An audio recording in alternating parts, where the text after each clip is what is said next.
हमारे लास्ट के 2 टॉपिक्स हैं वो रह रहा है, और that is one is corrosion and the second one is rancidity. ठीक है, अब एक चीज देखो बेटा कि कोरोजन और रेंसिडिटी में डिफरेंस क्या होता है and what is the literal meaning of this. Corrosion तुम लोग बहुत पहले से कर रहे हो, वर्ड भी सुना होगा तुमने, that it got corroded, my heart got corroded. ठीक है, I was bitterly crying and the heart was wrenching, corrode and all that. But corrosion word का मीनिंग क्या है? तो कोरोजन जो वर्ड है बेटा, इसका लिटरल मीनिंग होता है ईटन अवे। क्या मतलब होता है? Eaten away, right. अब क्या ईटन अवे? तो हम कहते हैं कि जो फर्स्ट लेयर है या सरफेस है किसी भी मेटल का, अगर वो क्या हो जाए, खुरदरा हो जाए। जैसे देखिए मार्बल के ऊपर अगर थोड़ा सा एसिड गिर जाए तो उसके स्ट्रक्चर कैसा हो जाता है, राइट। तो काइंड ऑफ, तो उसको हम क्या कहते हैं? कोरोजन। यानी कि पहला जो लेयर है वो क्या हो गया, खुरदरा हो गया, ईट अवे हो गया। ठीक है, या फिर ईटन अवे की जगह हम क्या वर्ड यूज कर सकते हैं? डिकम्पोजिशन वर्ड यूज कर सकते हैं।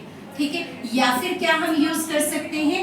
डिस्ट्रॉय वर्ड यूज कर सकते हैं, डिटेरियोरेट वर्ड यूज कर सकते हैं। ये सारे तुम्हें ना वर्ड्स में बताती जा रही हूँ, इन सबको इकट्ठे लिखते चले जाओ। तो यानी किसके साथ हो रहा है? सरफेस के साथ हो रहा है, और ये अलग अलग मेटल्स में अलग अलग जो है वो इफेक्ट्स डालेगा। फाइन, तो कोरोजन क्या है? प्रोसेस है। प्रोसेस किस चीज का है? Eaten away off the surface of any metal due to the action of what? Due to the action of gases present in the atmosphere और moisture present in the atmosphere। तो जो हम example लेकर चलें, फॉर एग्जाम्पल अगर देखोगे तो there are different examples for the same, right.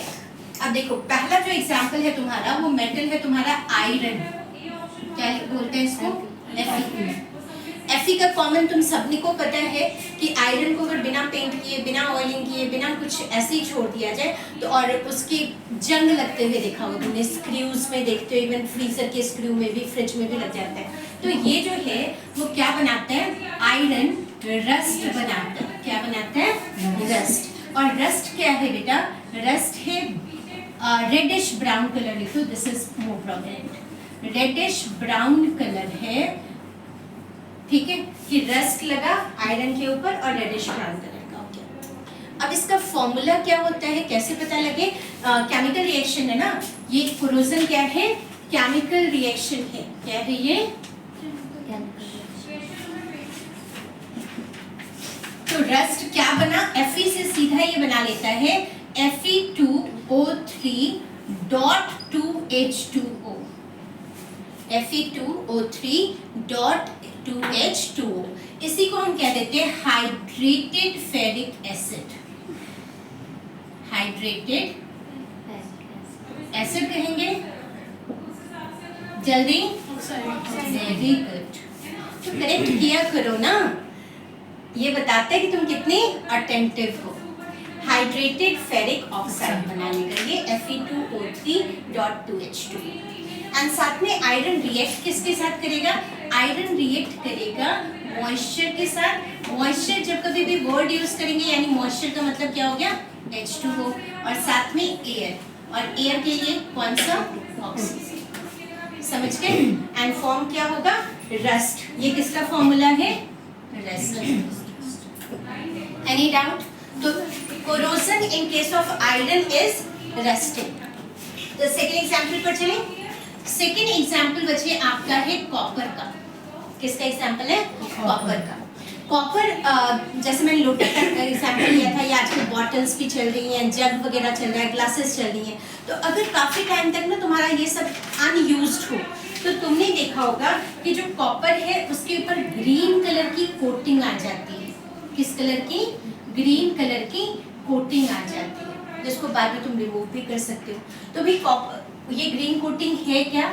इसका फॉर्मूला होता है copper carbonate dot CuOH twice, यानी वाटर के साथ ये रिएक्ट करके ग्रीन कोटिंग बना लेता है। समझ गए?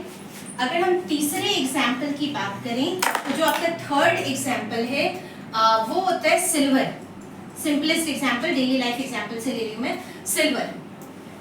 सिल्वर का AG, राइट। सिल्वर को अगर तुम देखो कि तुम ऐसे छोड़ा हुआ है या तुमने पहना हुआ है, तो कुछ दिनों के बाद वो क्या हो जाता है, ब्लैक कलर का हो जाता है। और ब्लैक के लिए जो वर्ड होता है, हम लोग क्या यूज करते हैं कि इट गेट्स टार्निश्ड। क्या हो जाता है, ये टार्निश हो जाता है। ठीक है, तो ये टार्निश का क्या मतलब है, देखो सिल्वर ना H2S के साथ रिएक्ट करता है। किसके साथ रिएक्ट करता है, H2S। H2S क्या है, हाइड्रोजन सल्फाइड, हाइड्रोजन सल्फाइड। तो अब इसके साथ रिएक्ट करके ये क्या बनाएगा, ये बनाएगा सिल्वर सल्फाइड। क्या बनाएगा, silver sulphide. And this because of the presence of this sulphide ये ब्लैक कलर का हो जाएगा। ठीक है जी, any doubt up to here? This is it. अब तुमसे पूछ ले कि अच्छा ठीक है, कोरोजन से बचा कैसे जाए, तो हम क्या कहते हैं कि there are several measures to prevent from corrosion.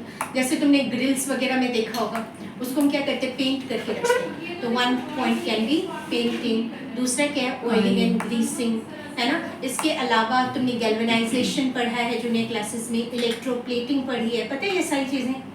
Galvanisation जिसमें जिंक की प्लेटिंग कर देते होते हैं आयरन के ऊपर, ठीक है ना। तो ये सारे मेथड्स हैं जिनसे तुम इनको बचा कर रख सकते हो। एलॉयज बना लो, जैसे स्टेनलेस स्टील बना दिया जाता है। कॉमनली एग्जांपल जैसे प्लेट नया लेकर आते हो, तो प्लेट में तुम्हारा चेहरा क्लियरली नजर आ रहा होता है ना, तुम कॉम भी कर सकते हो। बट अगर वही प्लेट थोड़ी दिन तक छोड़ दो तो क्या होता है, उसके ऊपर खरोंचे आ जाती है ना। तो ये खरोंचे क्या है, क्लियर है, एनी डाउट? अब नेक्स्ट वर्ड पे आते हैं, रेंसिडिटी। नेक्स्ट वर्ड क्या है हमारा, रेंसिडिटी। अब देखो, जब कभी भी ना किसी भी वर्ड के साथ ITY लास्ट में लगा हो, क्या लगा हो, ITY, तो ITY यानी कि we are talking about ability. What are we talking about, ability. ठीक है, ability of what, ability of getting rancid. Rancid अब वर्ड का मीनिंग क्या होता है, तो रैंसिड का जो लिटरल मीनिंग होता है वो होता है कि जब कभी भी फूड के अंदर, खाने के अंदर अगर फैट प्रेजेंट है या फिर क्या प्रेजेंट है, ऑयल प्रेजेंट है। ठीक है, जिस भी खाने में क्या प्रेजेंट है, फैट प्रेजेंट है या ऑयल प्रेजेंट है, अगर वो फूड हमारा स्पॉइल हो जाए, क्या हो जाए, स्पॉइल हो जाए। स्पॉइल का क्या मतलब, not fit for eating. Spoil का क्या मतलब, नॉट फिट फॉर ईटिंग। खाने का मेन पर्पस क्या है, खाना। खाने का मेन पर्पस क्या है, खाना। जब हम जिस चीज को खा ही नहीं पाएंगे वो फूड क्या हो गया, खराब हो गया, बेकार हो गया। अब कैसे पता लगेगा कि भाई खाना खराब हो गया, टेस्ट करने के बाद स्मेल सबसे पहला, तो भाई फूल स्मेल आना शुरू हो जाएगा। ठीक है, एंड उसके बाद जो टेस्ट है वो भी क्या हो जाएगा, टेक्सचर भी खराब होगा, बिल्कुल। तो मेन जो है ना, हम इन दोनों चीजों के ऊपर, क्योंकि कई बार टेक्सचर नहीं पता लगता, फैटी और ऑयली। ठीक है, फुल स्मेल एंड टेस्ट उसका कैसा हो जाएगा, बैड हो जाएगा। तो उस एबिलिटी को, उसको क्या कहेंगे हम, रैंसिडिटी। अब क्वेश्चन ऐसे होता है, खराब क्यों होता है? मैं ना तुम्हें एक लॉजिक बताती हूँ, डोंट टेक इट पर्सनली कि इस कास्ट के लिए, इस रिलीजन के लिए या वो उसके लिए। तुम्हें पता है, अभी इस मंथ में, मार्च से लेकर अप्रैल तक, वी यूज्ड टू सेलिब्रेट बासरिया। नाम सुना कभी? हाँ, शीतला माता के मंदिर में जाकर हम लोग पूरे वगैरह चढ़ाते हैं, कोई मिट्टी खोद कर लाता है, एंड अलग अलग रिचुअल्स होते हैं। लाइक हम लोग में ना एक दिन चूल्हे को रेस्ट दिया जाता है, राइट, एंड उसके बाद जो बासी खाना होता है वो खाना होता है। और उसका सिग्निफिकेंस क्या है कि मौसम जो है वो बदल रहा है, अब गर्मी आ रही है, तो भाई this is the last time when you are consuming बासी खाना, एंड इसके बाद तुमने नहीं खाना। एंड ऐसे एक होता है शरद पूर्णिमा। शरद पूर्णिमा पता है तुम लोगों को? हाँ, तब जो वो खीर को हम बाहर लटकाते हैं और वो खीर सुबह खाया जाता है। यानी now again the weather is turning, और इसका क्या मतलब कि यू कैन बिगिन विद बासी food, stale food you can have consume now. तो देखो हमारा कल्चर कितना ग्रेट है, हम हर चीज को रिलीजन के साथ जोड़ देते हैं। क्यों जोड़ते हैं रिलीजन के साथ? देखो सिग्निफिकेंस, ताकि साइंस जो है हर किसी के लिए साइंस समझाना आसान नहीं था, तो उन्होंने क्या कहा, इसको रिलीजन के साथ जोड़ दिया कि कोई तर्क ना करे, कुछ ना करे, ठीक है रिलीजन है, फॉलो तो करेंगे ही, एंड फॉलो करेंगे तो हम क्या है, हेल्दी रहेंगे। तो रेंसिड किसके कारण होगा? रेंसिड होगा एनवायरनमेंट में जो मॉइस्चर प्रेजेंट है या एयर प्रेजेंट है उसके कारण, ठीक है। तो मेनली रेंसिडिटी के लिए हम कहते हैं ऑक्सीडेशन के कारण होता है। किसके कारण होता है?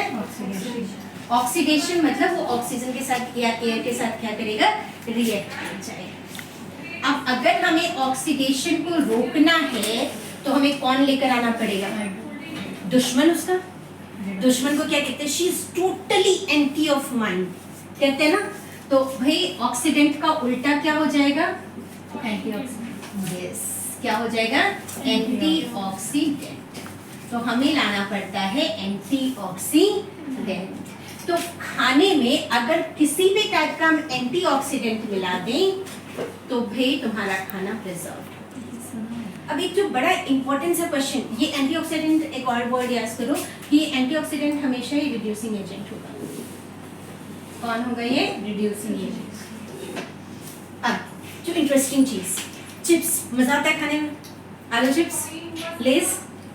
कुछ दिन बाद देखा है लेस का पैकेट हल्का सा खुला रह जाए, सोगी सा हो जाता है वो, एंड मतलब उसका टेस्ट भी खराब हो जाता है, वैसा लगता है तेल जो है पूरा हाथ में आ रहा है, ठीक है ना। अगर बिना कहते हैं कि ज्यादा तेल नहीं भी डला हुआ फिर भी हाथों में कुछ ना कुछ ऐसा चिपचिपा सा हो जाता है, एंड टेस्ट भी वो वाला टेस्ट नहीं होता है ना। तो यानी कि वो क्या हो गया? रैंसिड। क्या हो गया वो? रैंसिड, खराब हो गया, ठीक है। तो अब यहाँ पे जो क्वेश्चन आता है वो पूछते हैं कि चिप्स के पैकेट में ऐसा क्या फ्लश किया जाता है, वर्ड को याद करना, फ्लश किया जाता है जिससे चिप्स जो है वो ताजे रहते हैं एक दिनों तक। कौन सा? एक गैस मिलाया जाता है, ठीक है, उस चिप्स के पैकेट्स में, और वो गैस है N2 मतलब नाइट्रोजन। Yes, nitrogen. हाँ सच में लिखा तो होता है पीछे। नाइट्रोजन गैस फ्लश किया जाता है हर चिप्स के पैकेट में या जितने प्रिजर्व पैकेज फूड्स होते हैं उनमें। क्यों? ताकि वो स्पॉइल ना, ठीक है। इसके अलावा हम क्या करते हैं, तेल वगैरह से अच्छी तरह से वो कर लेते हैं, जैसे अचार वगैरह बनाते हैं, पिकल बनाते हैं, विनेगर यूज कर लेते हैं हम, ठीक है। तो ये सारी चीजें इसमें यूज होती हैं। कुछ एक केमिकल्स भी हम यूज करते हैं, और केमिकल्स कौन सी हैं? BHA एंड BHT, इसका फुल फॉर्म भी मैं बताती हूँ तुम्हें। इसके अलावा कुछ एक नेचुरल चीजें होती हैं जिससे वो बच जाता है। विनेगर में बाद को क्या करेंगे, नींबू मिलाते हैं, एस्कॉर्बिक एसिड, सिट्रिक एसिड, है ना। तो विटामिन A, कौन सा? And vitamin C, vitamin E and C, ये नेचुरल एंटीऑक्सीडेंट्स का काम करते हैं। ये क्या काम करते हैं?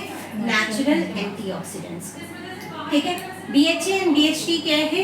ये है ब्यूटाइल, इसे याद करना, ब्यूटाइल हो गया, ब्यूटाइलेट, ठीक है। H का मतलब क्या हो गया? Hydroxy, ब्यूटाइलेट hydroxy.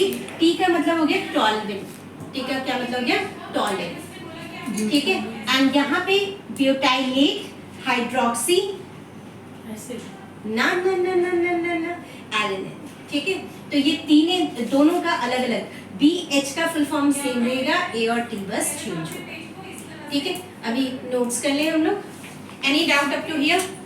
रैंसिड पता लग गया, तो तुम्हारे चिप्स का टेस्ट किसके कारण खराब होता है? रैंसिडिटी। रात वाला खाना सुबह क्यों नहीं खाना चाहिए? रैंसिडिटी। जिसमें भी तेल डला है और फैट डला है वो क्या हो जाएगा? रैंसिड। क्यों होगा rancid? Because of the oxidation of food, oxidation of food. तो ऑक्सीडेशन से बचाने के लिए क्या डालेंगे? एंटीऑक्सीडेंट। कौन सा गैस? नाइट्रोजन। चले आगे।